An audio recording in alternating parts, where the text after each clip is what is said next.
160 anos de Espiritismo com Charles Kempf. Charles Kempf é francês, casado, pai de um filho. É engenheiro formado na Escola Nacional Superior de Minas de Paris, colabora com o movimento espírita francês e internacional desde 1992. Dirige o Centro de Estudos Espíritas Léon Denis, na cidade de Cannes, França, desde 1997. É membro da Comissão Executiva do Conselho Espírita Internacional desde 2004, membro da Comissão Executiva do Conselho Espírita Francês desde 2007 e também membro do Movimento Espírita Francófono. Foi secretário-geral do Conselho Espírita Internacional de 2012 até 2016 e é atualmente o coordenador do SEI Europa. É também membro do comitê de redação da Revue Espírita, a revista espírita em língua francesa. Por favor, Charles Kempf.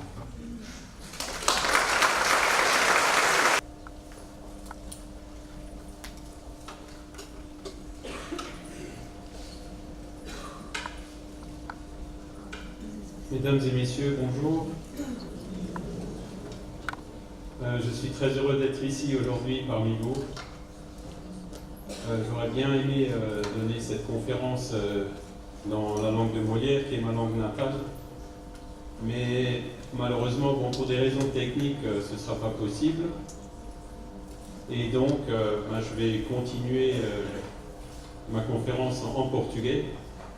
Et donc, ça permettra que toutes les personnes qui sont dans la salle puissent me comprendre.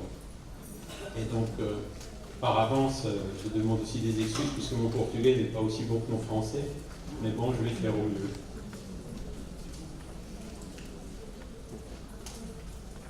Senhoras e senhores, bom dia. Desculpe por essa pequena introdução. Peço desculpas também por ter feito que vocês que não entendem francês se sintam um pouco durante alguns segundos como aquelas dezenas de pessoas que estão aqui na sala que não entendem português se sentem durante todo o evento.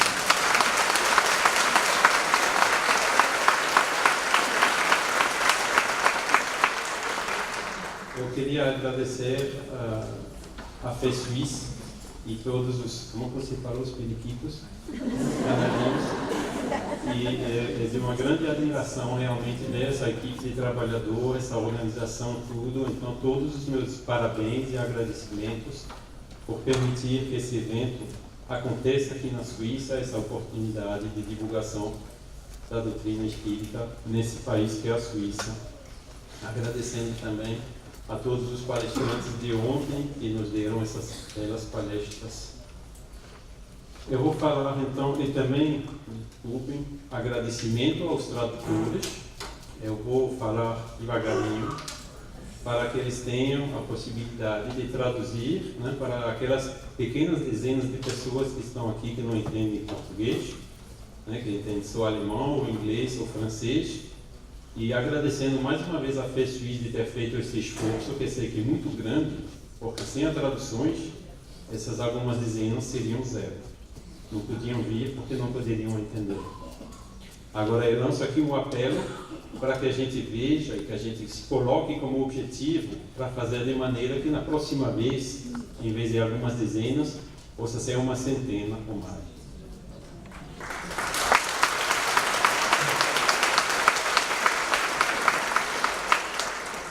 Então, o tema de hoje é 160 anos do livro do Espiritismo. O Espiritismo começou há 160 anos, pelo menos em francês, né? Vocês veem aqui a capa do primeira edição do livro dos Espíritos e a capa desse livro hoje, né? Que foi publicado pela primeira vez em 1857. E o Conselho Espírita Internacional comemorou essa data no mundo todo. Vocês veem aqui algumas partes dos visuais que foram criados especificamente em várias línguas. E eu queria dizer que esse livro é revolucionário. A humanidade ainda não se deu conta. Acho que no Brasil vocês já se deram um pouco conta que realmente ele realmente traz alguma coisa nova, né? Ele diz que a terceira revelação, agora para a gente explicar a terceira revelação aqui na Europa fica meio complicado, mas a gente pode dizer que esse livro realmente trata dos assuntos da alma, da espiritualidade, que eram antes reservados à religião, mas com base racional e também com base factual, que são os fatos, os fenômenos da mediunidade. E realmente é o primeiro livro que foi escrito com essas características. E até hoje as pessoas ainda não se deram bastante conta desse fato, por isso que eu chamo esse livro de revolucionário, e nós realmente precisamos continuar divulgando para que isso seja entendido no mundo todo. Então, com quem tudo isso começou foi Hippolyte Léon Denis Arrighail, desculpa a pronúncia. Ele nasceu, eu coloquei os textos, o pouco texto que eu coloquei, vocês veem, tem 4 línguas, e sempre fiquei com a mesma sequência, né? Francês, alemão, português e inglês. Facilita também o trabalho dos nossos irmãos tradutores. Ele nasceu no dia 3 de outubro de 1804 em Lyon. E vocês veem aqui esse monumento que colocaram em 2005 em parceria com a prefeitura de Lyon e a prefeitura de Niterói, no Rio de Janeiro, que vocês podem visitar quando vocês andam nos cais do Rio Rhône, na frente da Rue Sala, que foi a rua onde ele nasceu, onde tinha aqueles estabelecimentos de águas termais, onde a mãe deu luz a esse pequeno menino chamado Hippolyte Léon Denis Arrighail. Eu tenho aqui a genealogia dele, que foi compilada graças também à nossa irmã Jussara Coongold, da Federação Espírita dos Estados Unidos. E não vou comentar muito, mas somente para dizer que a mãe dele teve 2 filhos antes dele. Um menino, que nasceu em 1796, e uma menina que nasceu em 1799. Só que a menina morreu em 1801 e o menino morreu em 1812. Então imagina aquela mulher de 2 filhos pequenos que morreram. Podia se dizer muito mais sobre essa mulher, que eu admiro muito, que é Jeanne-Louise Duhamel, a mãe desse menino. O pai dela foi guilhotinado, né, na Revolução, como o Divaldo falou ontem. Era um período bastante conturbado e o Benoît-Marie Duhamel teve a infelicidade naquela época de ser federalista, enquanto os sans-culottes eram centralizadores em Paris. E essa foi a razão pela qual ele foi guilhotinado. E por isso também que essa mulher foi para esse estabelecimento de águas termais. Uma das propriedades desse estabelecimento era ajudar as mulheres que tinham dificuldade a ter filho. E foi ali que o nosso Hippolyte Léon Denis Arrighail nasceu. Ele se casou com Amélie Gabrielle Boutet em 1832. Ela tinha 9 anos a mais do que ele. E também tem uma parte da genealogia dele, mas não é o assunto aqui, vou passar um pouco rápido. E vocês podem, para maior detalhe, na revista Espírita, essa, que nosso amigo Pipinot, um careca que tem aí na frente, que vocês talvez já viram, super simpático, mas que só fala francês e um pouquinho de espanhol. Essa revista Espírita, onde tem artigos sobre isso, com mais detalhes, e vocês têm também a referência de Reformador, né, Godinho? E vocês podem acessar pela internet no website da FEB. Continuando também, importante para esse país, a Suíça. Esse jovem, Hippolyte Léon Denis Arrighail, foi educado aqui na Suíça, como já falou também Divaldo hoje, um pouco também a Sandra, né? Johann Heinrich Pestalozzi nasceu aqui em Zurique, né?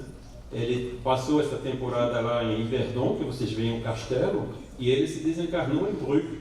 Brugge fica uns 15 minutos, 20 minutos daqui, e o túmulo dele está na fachada da escola de uma cidade chamada Bir, que fica 10 minutos daqui. Eu realmente encorajo vocês a visitarem.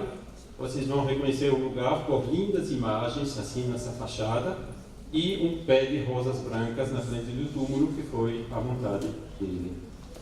Então, vocês veem que Kardec fez a obra que ele fez graças aqui a esse educador suíço.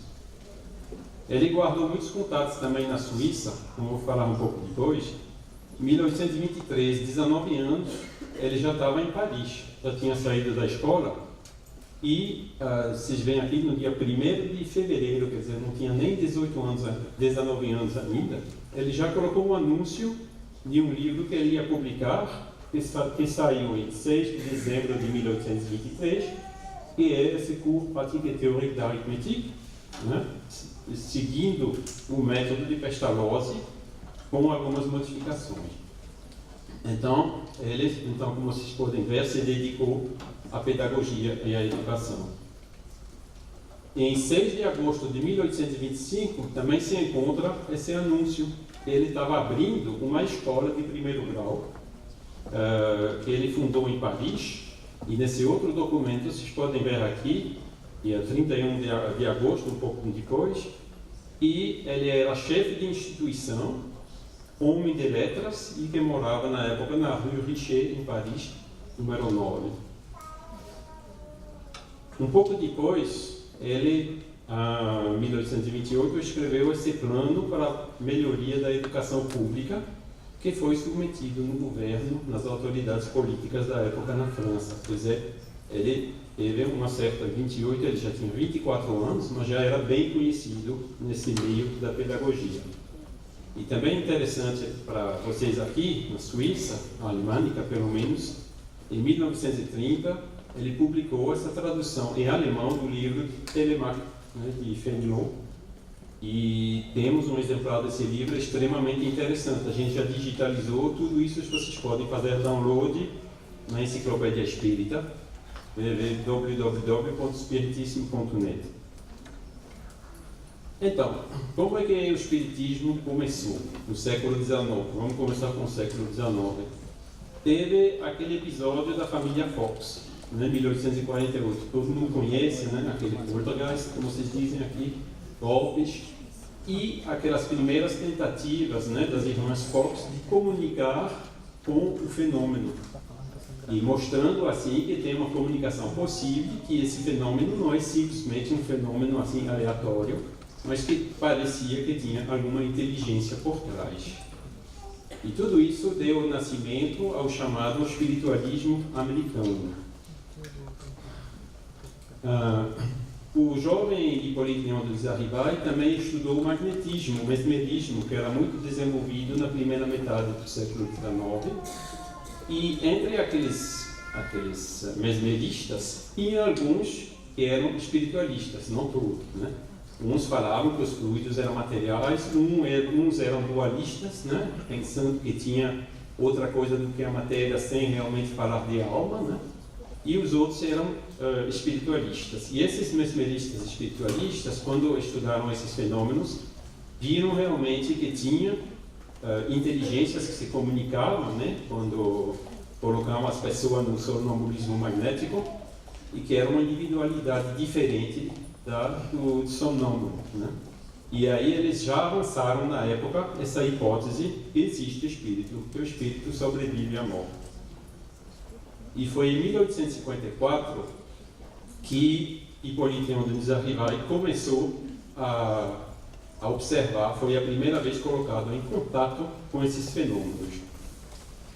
E ele começou então o estudo, viu as mesas girar, viu que não tinha trique, não tinha elástico, não tinha ganchinho, não tinha nada para mexer a mesa, que a mesa realmente se mexia de uma maneira que ele já estava treinado à observação, né, pelo Pestalozzi, e precisava encontrar a causa. E a primeira afirmação dele foi essa: não há efeito sem causa.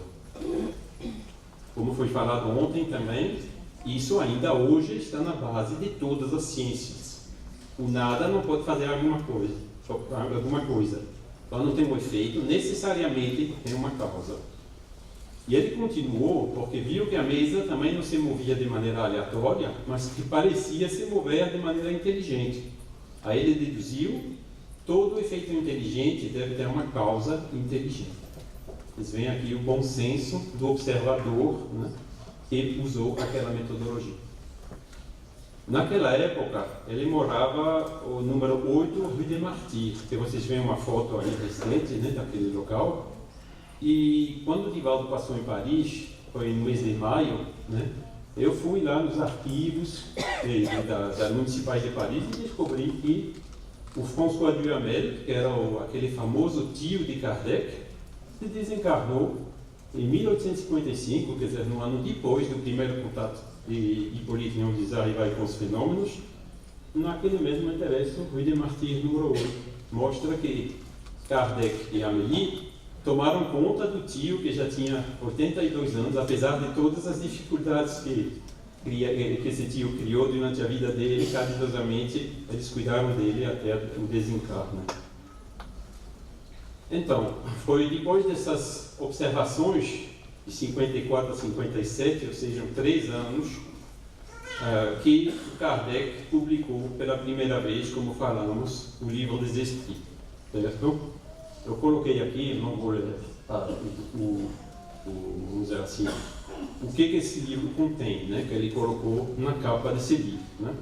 E esse livro realmente contém o ABC, todos os fundamentos da filosofia, da doutrina espírita estão nesse livro. Alguém lhe pergunta, por que eu estou interessado em saber o que é o Espiritismo, com o que devo começar? Sempre digo, começa com o Livro dos Espíritos, porque realmente é lá onde você tem todas as bases. E a primeira versão desse livro, primeira coisa importante, como ele bem esclarece na introdução, esse livro não contém as ideias pessoais de Kardec. Ele, por sinal, também adotou esse pseudônimo de Kardec nessa oportunidade que ele publicou esse livro, porque ele não queria usar o fato de ser conhecido na pedagogia para lançar uma outra filosofia. Ele preferia ficar neutro, por isso que ele adotou esse pseudônimo.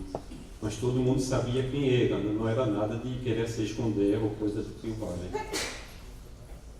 Então, esse livro não contém as ideias pessoais dele. Todas as respostas que estão ali foram dadas por comunicações mediúnicas, dezenas de médiuns, pelos espíritos. Então, as ideias são dos espíritos, não são de Kardec. Por isso que se chama um livro dos espíritos.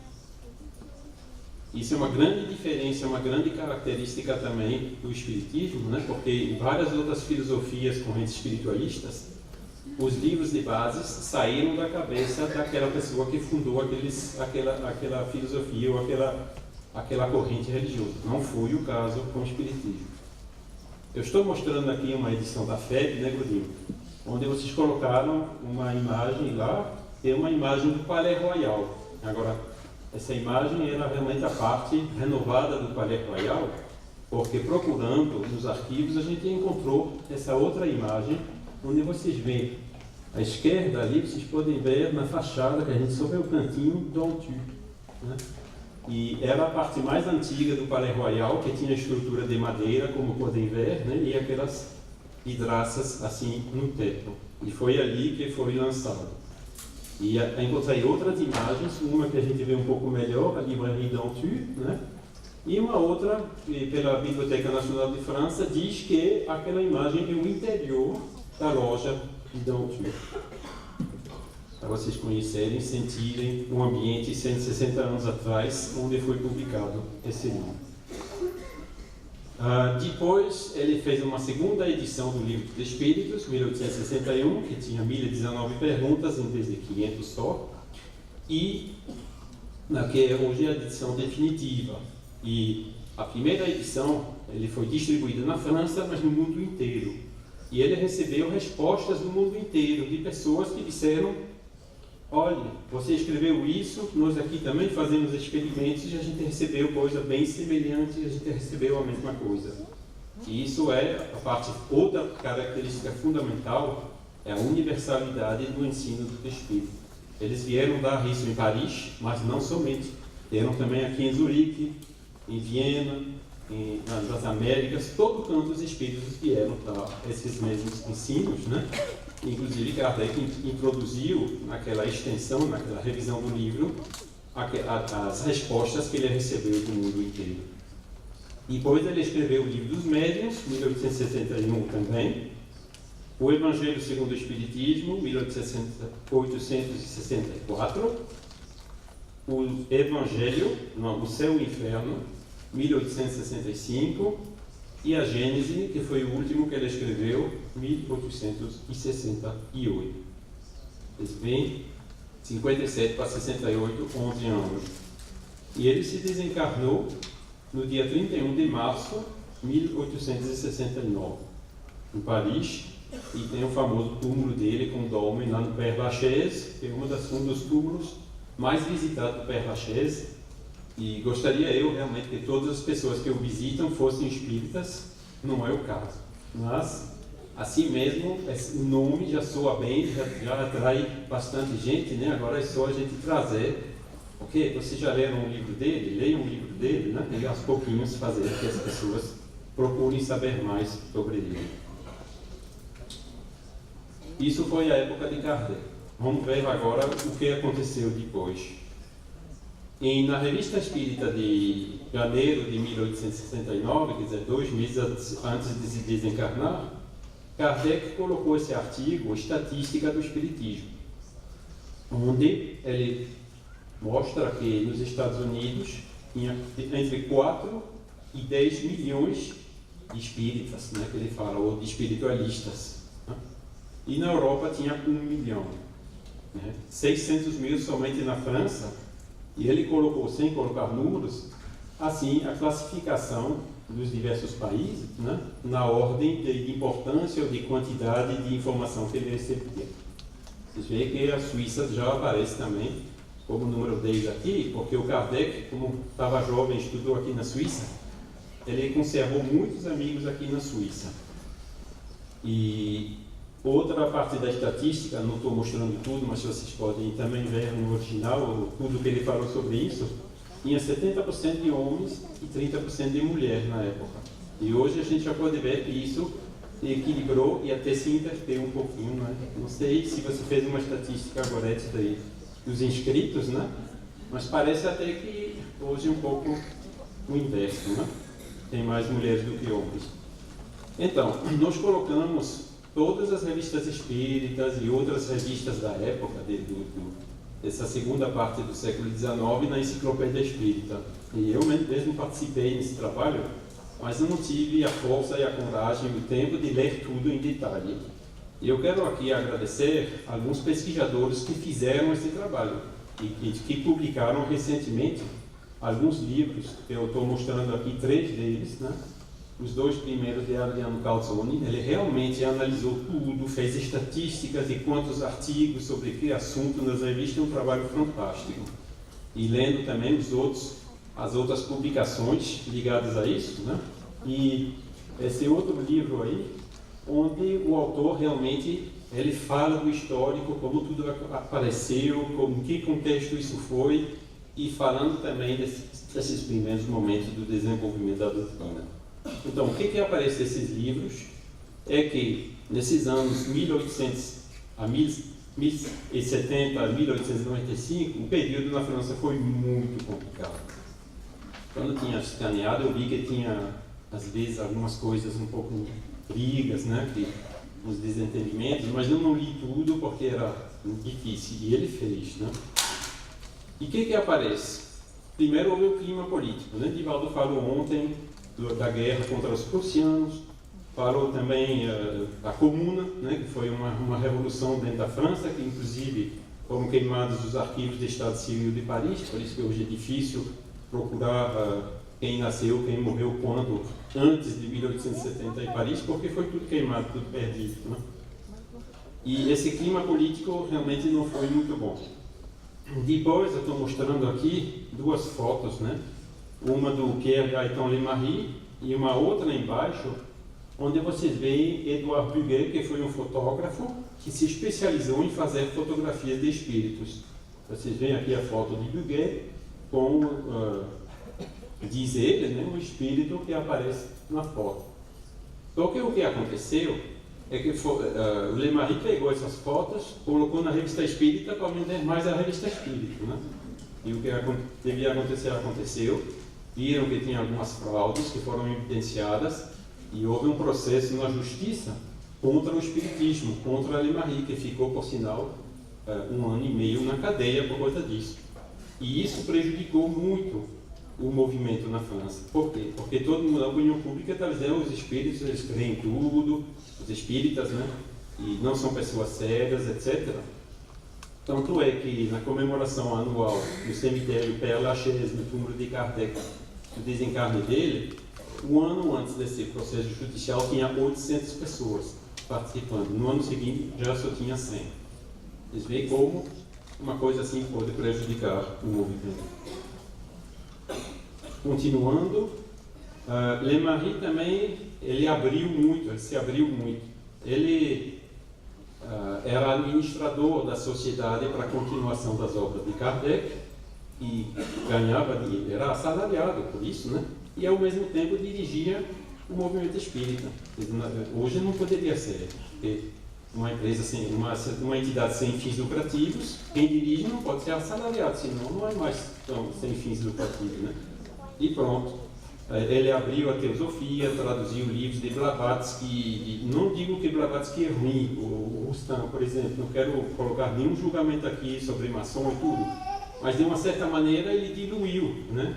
A doutrina espírita, que veio de uma certa maneira, e Bezerra de Menezes, nas mensagens dele, disse: conservem como Kardec lhe deu.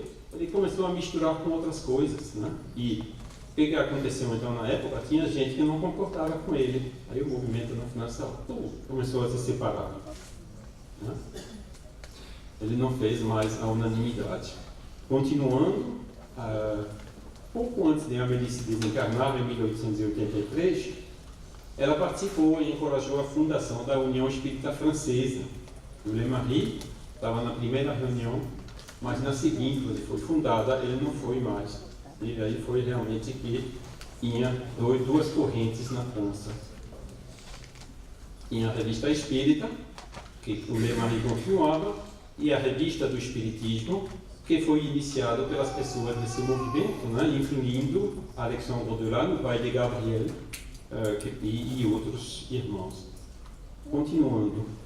Nesse mesmo intervalo, no Brasil, a coisa foi um pouco diferente. Não que tudo começou assim facilmente no Eldorado e tudo. Agora tinha, vou mostrar aqui a foto de Bezerra de Menezes, algumas personalidades fortes que realmente imprimiram uma direção firme nesse movimento espírita no Brasil, né?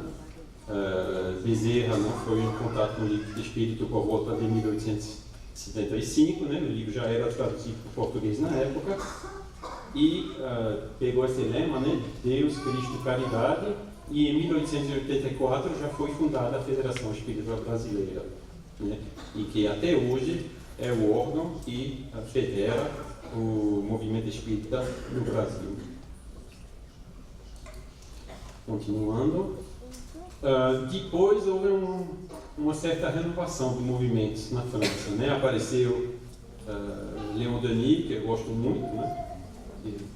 E infelizmente ainda é pouco conhecido na Europa. No Brasil acho que é mais conhecido um pouco, tem um centro Léon Denis lá que está fazendo a publicação dos livros dele, e o Gabriel Deland, né? Houve o primeiro Congresso Espírita Mundial em 1888 em Barcelona, houve o segundo em Paris em 1889. O movimento realmente retomou um pouco de amplitude, né? Os primeiros livros de Léon Denis, depois da morte, também foi nessa mesma época, um pouco antes de 1890. Mas o que ocorreu também é essa diversidade do movimento. Tinha várias correntes, né, do movimento espiritualista, tinha os ocultistas, tinha os teosofistas. Aqui na Suíça também teve a antroposofia de Rudolf Steiner, né, que tem aquele templo em Dornach, lá de Basel. E apareceu também no início do século XX, Freud, né, e essas noções do subconsciente, né, que veio trazer uma possível explicação materialista ao fenômeno mediúnico. né? E tudo isso foram outras dificuldades que o movimento e a ideia espírita teve que atravessar. Também aqui na Suíça, né, no século XX, tem esse cidadão aí, Jakob Georg Sulzer, que escreveu vários livros bem fortemente, vamos dizer assim, em linha com o espiritismo. Tem um website dedicado que vocês podem consultar aqui, né? Feito também, acho que, não sei se é a Suíça, o Goretti, né, que preparou isso. É realmente um trabalho remarcável, né? Vocês veem aqui os títulos dos livros, de alguns dos livros que esse Georg Sulzer, que morava aqui em Zurique, escreveu. Tinha outros espíritas na Suíça, tem o Theodor Flurnoy, né, que era um médico, psicólogo, ou um psicólogo médico, e que estudou a médium Elise Müller, na Helen Smith, esse livro das Índias ao planeta Marte, né, onde ele conta realmente essas vivências passadas daquele médium, mostrando todas as evidências das verificações que foram feitas na época. Mais tarde houve também o Raoul Montandon, que vocês têm aqui também uma foto, e foi muito ativo na Sociedade de Estudos Psíquicos de Geneve. E eu descobri também mais recentemente essa outra médium aqui, Beatrice Brunner, né, que viveu de 1910 até 1983. Tem um website aí também para quem se interessa. E ela recebeu 2.000 comunicações lá no médium dito de transe profundo, né? E publicaram alguns livros com essas comunicações que são extremamente interessantes, que eu comecei a ler recentemente. Para mim, lembrou a segunda parte do Céu e Inferno de Kardec, né? O espírito vindo, depois da morte, contar o que aconteceu com ele, dependendo do que ele fez antes, mostrando o arrependimento, reconhecimento dos erros que fizeram, né? E super interessante. E com toda a moralidade incluída nessas comunicações. Quer dizer, para mim, realmente uma descoberta, adorei. Então, uma pequena anedota, né? Aqui a gente tem também a obra do Chico, que ela provavelmente não conhecia na época, né? Que o Chico não era traduzido em alemão na época ainda não. E no nosso lar fala do umbral, né? Vocês veem lodo, lama, aquelas coisas, né? E nessas comunicações fala de coisas semelhantes. O que a gente pode ver é que o umbral suíço é um pouquinho mais organizado do que o brasileiro, porque lá não tem lama não. Mas é bem semelhante, né? Escuridão, ambiente pesado, etc. Eu encorajo vocês a ler, né, esse livro aí, Was uns erwartet, e super interessante, uma linguagem alemã bem clara.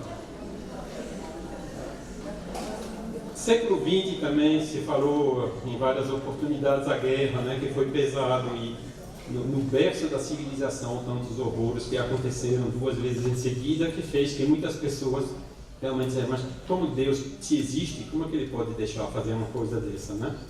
E esse trauma dessas guerras realmente aumentou as dúvidas nessas pessoas, né? Será que o mundo realmente progride, né? Aí depois da guerra houve o plano Marshall, a reconstrução, tudo assim mais orientado na tecnologia, no materialismo, e fez que o movimento espírita quase desapareceu na França e na Europa naquele período depois da guerra. Voltando ao Brasil na mesma época, né? Essa árvore que foi transplantada da Europa ou da França para o Brasil encontrou uma terra muito mais fértil, né? E realmente o amor e a fraternidade tornaram raízes no Brasil. Estou mostrando aqui alguns exemplos, né? Com Chico, etc. Né? Essas obras de caridade assistenciais que se desenvolveram no Brasil realmente contribuíram muito para o reconhecimento do espiritismo no Brasil. E houve também esse livro de Humberto de Campos, né, Brasil, Coração do Mundo, Pátria do Evangelho. A primeira vez que eu li, disse, Deus é brasileiro, esse um pouco desse orgulho nacional, né, mas quando a gente vê, depois eu vi com calma, factualmente é verdade. E tudo que o espírito Humberto de Campos diz tem fundamento, né? A gente se reconhece em diferentes pontos históricos e constatando a atualidade hoje, realmente ele tem a razão, né? E desenvolveu-se também, não somente no Brasil, mas em outros países, né? Porque o segundo país no mundo onde tem mais grupos espíritas hoje é Cuba. Tem 700 grupos espíritas autênticos em Cuba. Descobrimos em 2004, 2005, nas primeiras viagens que a gente fez lá, e o Conselho Espírita Internacional fez o Congresso Espírita Mundial 2013 em Havana, e realmente se pôde ver naquela oportunidade como o movimento cubano é desenvolvido. Eles tinham livros relíquias, eles já tinham mais de 50 anos de Kardec traduzido em espanhol, né? E aí o CEI ajudou, já mandamos vários containers de livros novos para poder ser distribuídos, mas precisamos fazer muito mais trabalho para ajudar o movimento naquele país. Mas não tem só Cuba, não, tem Colômbia, Argentina e muitos outros países onde o Espiritismo se desenvolveu nesse intervalo. E aí a gente não pode também deixar de falar de Chico Xavier, né, que foi um trabalhador incansável, um médium exemplar, ele é o melhor exemplo de médium. Vejam Chico, vejam a biografia dele, nunca ganhou nada, nunca ficou com nada com ele, sempre ficou humilde, todo mundo querendo endeusá-lo e ele ficando lá simples, debaixo do abacateiro, etc. Quer dizer, não pode fazer, quer dizer, é realmente um exemplo a seguir por todos, né? E é por isso que ele é reconhecido assim tão largamente, né, que foi eleito o maior brasileiro de todos os tempos. Tem muitos outros espíritas exemplares muito bons, né, que apareceram no Brasil. Para citar só alguns, né, Schutel, Vazanufo, Ivone Pereira, só para citar alguns, porque tem muito todo. E lá realmente a gente viu como, baseado nesse ideal inicial de Allan Kardec, o movimento se desenvolveu. E Divaldo, bom, também não podia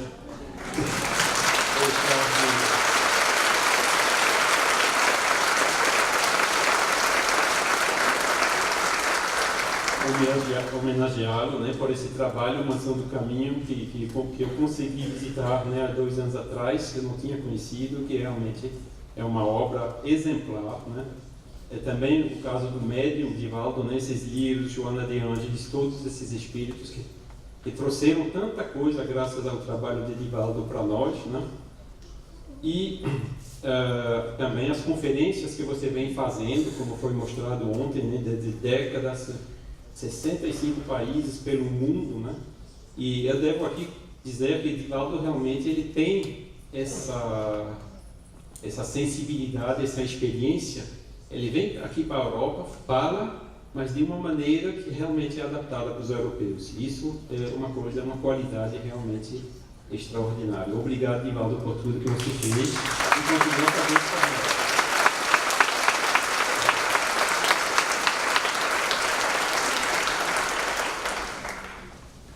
Continuando, no século XXI agora, no mundo, né, a Elza Rossi, nossa irmã, fez um estudo, um levantamento em 2013 para Cuba, né? Não teve tempo de atualizá-lo, por isso que eu mostro aqui a vocês os números de 2013, que já aumentaram no intervalo. Então, dos 196 países pelo mundo, tem 53 onde já é conhecido algum espírita ou algum grupo ou que tem federativo. Você vê que já é bastante, né? Mas só representa hoje 25%, né? Ainda tem muito trabalho pela frente. Aqui vocês têm um outro quadro mostrando por país a quantidade de centros espíritas conhecidos, né? Ou de espíritas isolados conhecidos. Aí poderia, é claro, o Brasil, né? Com 14 mil, não sei se ainda está atual, mas é mais ou menos isso, né? Cuba com 700, né? Aí depois você vê Guatemala, Estados Unidos, Colômbia, Portugal, Filipinas, né? A gente nunca foi lá, a gente precisa ir lá realmente para ver. Tem muito Kardec bastante conhecido lá. Agora a gente precisa ver realmente como que eles conhecem Kardec, né? Mas pelo que tudo indica, pelos contatos que a gente tem coisas bastante sérias, né? E assim por diante. E aqui na Suíça, né, eu corrigi, são 18. Espero que seja isso mesmo. Então, como que a gente pode agora desenvolver mais nesse século XXI o espiritismo na Europa, né? Na Europa, eu posso falar, são os meus conterrâneos, meus irmãos, pai, mãe, colega do trabalho, né, que eu estou aqui. Muitas pessoas eles buscam e questionam muito mais do que a gente pensa, né? Agora eles estão um pouco perdidos, porque quando eles buscam, eles encontram também de tudo, né? Aquela diversificação do movimento espiritualista em geral ainda existe hoje, né? Tanto é que tem uma emissão na França, na TV francesa, sobre budismo, que tem todo dia domingo pela manhã. Tem uma senhora uma vez que diz, muita gente gosta de fazer shopping espiritualista, em certo modo, né? Porque você tem de tudo, tem disso, tem daquilo, tem negócio com cores, tem negócio com sons, tem negócio com tudo que você quiser, você encontra, né? E aí faz que as pessoas elas procuram, mas estão um pouco perdidas, né? Elas pensam que comprando, passando um fim de semana, não sei aonde, no campo, vai resolver todos os problemas, né? Se esquecendo da reforma íntima e de trabalhar as coisas, as causas dentro de cada um, né? Tem também a ciência e a academia, né, que continua hoje com paradigma materialista. Acho que em todos os países da Europa, inclusive medicina, psicologia, psiquiatria, funciona com paradigma espiritualista. A consciência é o produto de reações químicas do cérebro. É o que a maioria dos cientistas, pelo menos na França, pensam, né? É o famoso paradigma materialista. E também tem o que eu chamo aqui de psiquiatrização da mediunidade. Se um jovem diz que eu estou ouvindo voz todas, ele vai para o psiquiatra e, às vezes, infelizmente, né, enquanto esse menino ou se a menina simplesmente tem uma mediunidade, eles começam a medicá-lo e mandar internar, às vezes, em estabelecimento psiquiátrico. Tanto é que quando vocês vão hoje na internet, nos fóruns, você vê um monte de jovens dizendo: eu não sei mais nem com quem falar, como é que eu faço, não quero mais ser internado, etc. Aquele desespero da pessoa que tem mediunidade, que não sabe o que é e que não sabe como viver com ela, né? Continuando nas igrejas, as igrejas também estagnam, né? O espiritismo é coisa do diabo, né? Um testemunho de Jeová batendo na sua porta, você fala que é espírita, né? Ele dá um susto, né? Aí ele sai, aí 10 minutos depois ele volta, né? Que eles têm um livrinho, né, do espiritismo. Ah, você sabe que tem a proibição mosaica, isso, aquilo. Eu sei, minha filha. Não insiste, não perca seu tempo comigo, porque você não vai me dar de opinião, não, né? E também nos dogmas, né? Tem alguns sinais que estão querendo mudar e são encorajadores, né? Também tem ainda bastante ateus na Europa, ateístas, né? E tem, como eu já falei, esse mercantilismo, né? As pessoas que cobram pela mediunidade, pela vidência, pelos tratamentos, pelos passos, etc. Então, outro fato aqui que eu quero mencionar é que Kardec ainda é muito pouco conhecido na Europa. E estou mostrando aqui a imagem do nosso irmão Nestor Mazotti, que eu quero também homenagear aqui.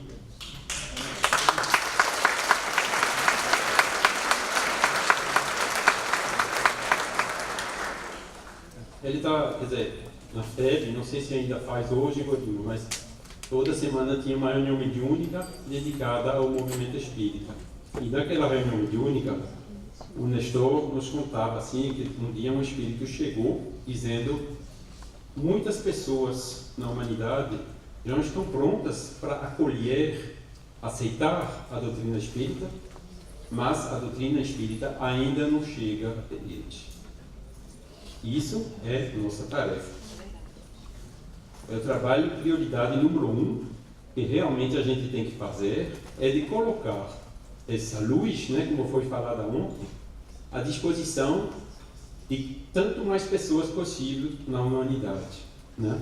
E por isso que uma prioridade número 1 que eu sempre repito é ter as traduções de qualidade dos livros de Kardec em todas as línguas nativas da Europa e do mundo. O SEI trabalhou muito nisso, investiu muito nisso. Já temos muitas traduções, como vocês podem ver aí fora, né? Tem até livros em russo, em húngaro, em grego e outros. Mas ainda tem muito trabalho para frente.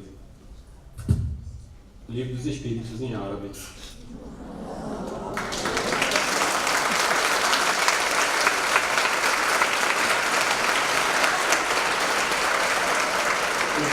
A gente tem que folhear assim, né? O livro árabe se folheia e de trás para frente, né? E essa tradução foi feita, vocês podem encontrar também com Pipinô, com Cadeca aí fora. E foi traduzido por um senhor chamado Haddad, né, que era um sírio libanês que morava no Brasil, depois estava nos Estados Unidos, se desencarnou já. Mas, quando a gente vê, tem várias palavras no meio do texto que estão em francês, né? Quer dizer, é uma tradução, é um primeiro passo. O movimento espírita francofônico, né? A gente já colocou isso no website para download gratuito, né? Que é acessível ao mundo inteiro, inclusive esses países onde é proibido levar outra religião do que a religião oficial nacional do país, mas ele realmente precisa de uma revisão. E o que me dói também aqui, eu não posso demonstrar a mesma coisa, por exemplo, em mandarim. São quantos? 2 bilhões de pessoas falando mandarim e ainda não têm acesso à filosofia espírita. Então, continuando, está mudando, as coisas estão mudando, né? Eu estou mostrando aqui um que apareceu na internet. 2/3 dos alemães creem que a vida continua depois da morte. 66% já são espiritualistas. E Kardec, ele disse no livro dos Médios, nos primeiros capítulos, onde ele fala do método, antes de tornar uma pessoa espírita, trate de torná-la espiritualista. Porque se a pessoa não crê que ela tem uma alma, como é que ela pode crer na reencarnação e na comunicabilidade? Não pode. Tem que primeiro convencer as pessoas de ter uma alma. Na Alemanha, ou certamente aqui na Suíça, você já tem 2/3, 65% dos nativos alemães já são espiritualistas. Então é só trazer esse livro, só trazer esses argumentos, essa lógica, para que eles possam, em casa, ler, estudar, sem ninguém influenciando eles, no ritmo deles, tomar conhecimento desses ensinamentos, desses argumentos, e naturalmente eles vão aderir a essa ideia. Na França, se vê que é a mesma coisa. Teve um inquérito onde perguntaram: vocês acreditam que a gente pode se lembrar de uma vida anterior? 42% das pessoas responderam sim. Significa, não somente são espiritualistas, mas também são reencarnacionistas. Você sabia que na França tinha 42% das pessoas que são reencarnacionistas? Então, o que a gente está aguardando? Vamos, gente, vamos levar essa doutrina, essa luz para eles, né? Para que eles possam, como nós fizemos, né? Associar esses sentimentos, essas intuições com a razão, né? O outro aí, vocês podem ver aparições, 44%, e tem um que eu não mostrei aqui. Será que em francês, vocês acreditam que podem ouvir vozes? Aí foi até quase 50%, né? Graças a nossa irmã Joana d'Arco.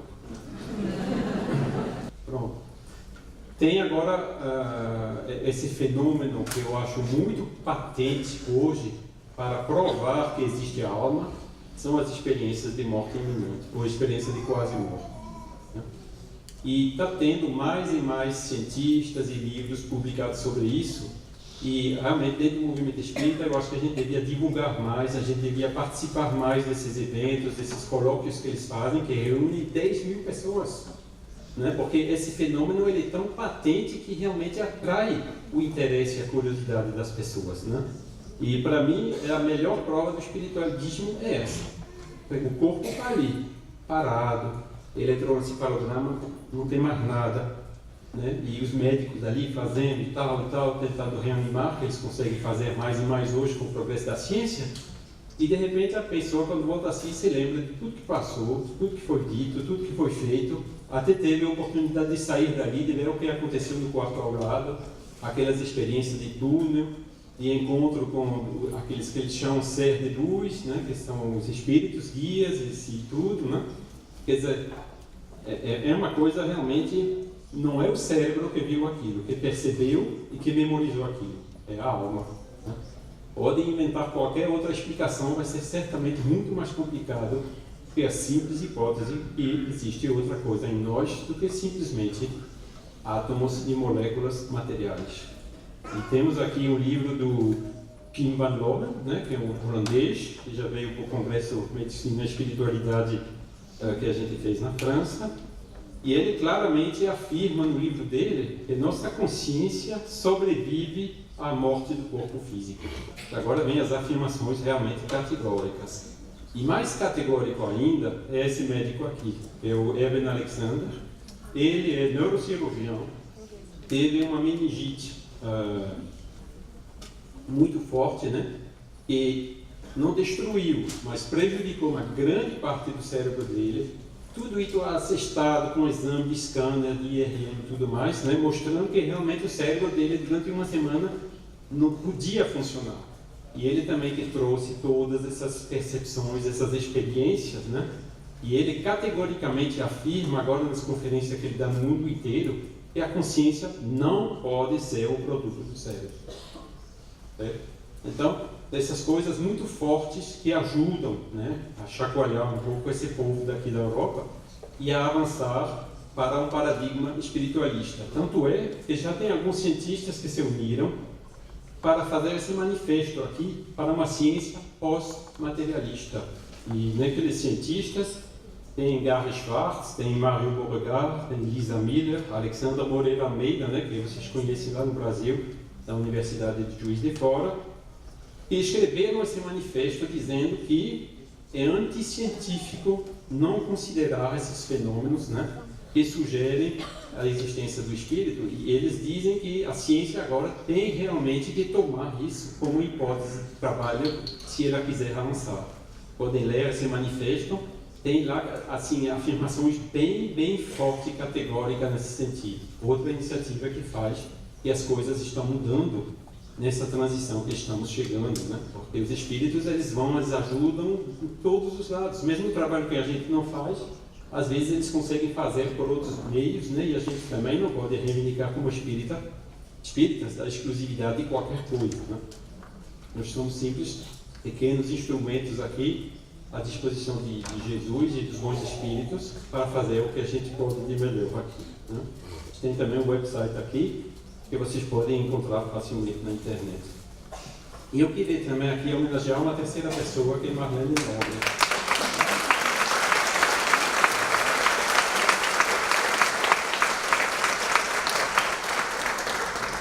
Que fez um trabalho incansável para justamente fazer que a medicina passe desse paradigma materialista para um paradigma espiritualista, né? E para fazer de maneira que o homem seja considerado como um ser biológico, né? Sociológico, psicológico, espiritual. E pegar então essa concepção do homem integral na medicina que procura aliviar as pessoas, ajudá-las a vencer as provas, a vencer as dificuldades, a vencer as doenças. E ela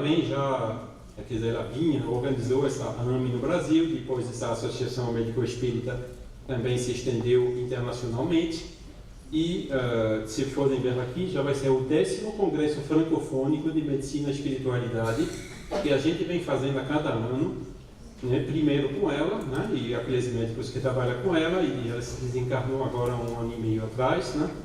Ela montou uma equipe que continua, graças a Deus, a fazer esse trabalho. Eu não estou mostrando aqui o cartaz francês, mas tem o Psicomedicine em Bonn, não é isso? Daqui a pouco também, no mesmo período, vão passar na Holanda, acho que aqui também, aqui na Suíça.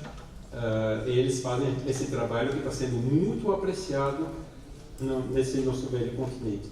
E lá as estatísticas são claras: 1/3 dos participantes que se inscrevem são médicos, 1/3 são, vamos dizer assim, de medicinas, de terapeutas paralelas, né? E 1/3 de espírito. Quer dizer, mostra que aí a gente atinge o objetivo de trazer esses médicos daqui, europeus, para receber essa mensagem espírita e espiritualista, né? Com essas pesquisas agora que se multiplicam, mostrando os benefícios da prece, e uma fé religiosa para a prevenção do suicídio e para a recuperação das doenças. Eu já estou chegando na conclusão. Coloquei aqui a questão 799 do Livro dos Espíritos, que diz assim: de que maneira pode o Espiritismo contribuir para o progresso? Então, todos vocês podem ler, né?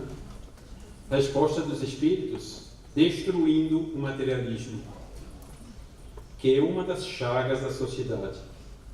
Ele faz que os homens compreendam onde se encontram seus verdadeiros interesses. Deixando a vida futura de estar velada pela dúvida, o homem perceberá melhor que, por meio do presente, lhe é dado preparar seu futuro, abolindo prejuízos de seitas, castas e cores. Ensina aos homens a grande solidariedade e usar de unir como irmão. Então, mostrando aqui o maior inimigo do espiritismo e do espiritualismo em geral é esse materialismo. Eu tenho um colega do trabalho que estou dividindo agora o escritório com ele. Ele diz, quando morro, me colocam numa caixa e acabou. E mas rapaz, teu pai morreu, como é que você fez? Mas, né?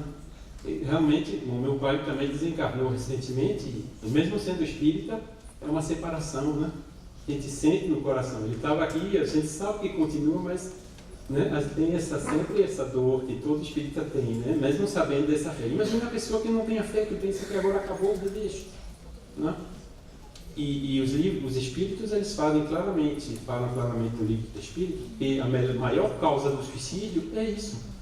Pessoas pensam em acabar com tudo, enquanto na realidade não acabam com nada, só fazem piorar as coisas, né? E a maior causa do suicídio é isso. Logo, a maior prevenção do suicídio é trazer essas ideias espiritualistas para as pessoas. E com isso você consegue prevenir, né, a grande escala, né, as pessoas a ter esse tipo de ideia, né? Outra frase de Kardec que eu sempre lembro nas minhas palestras é essa. Inclusive aqui uma foto bastante rara dele que a gente encontrou também recentemente.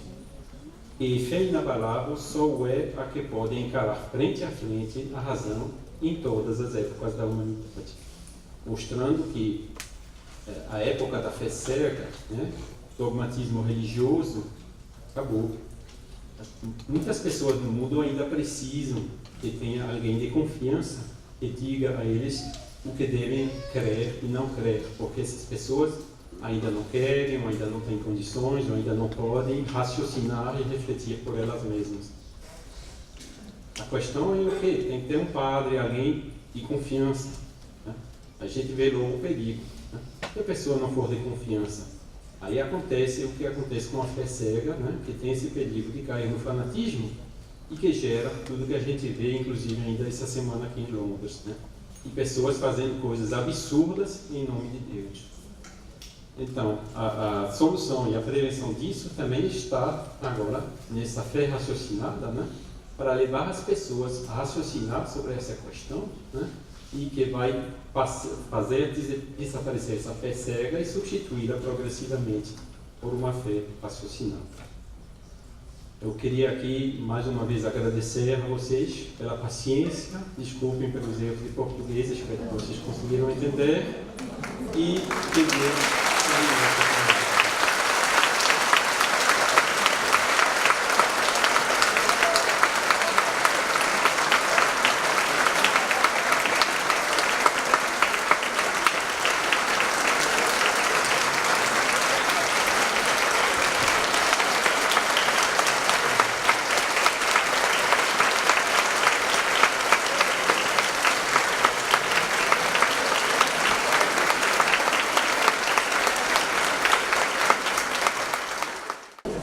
Nós agradecemos muito a Charles por suas palavras, que nos trazem sempre tanta informação e muita clareza.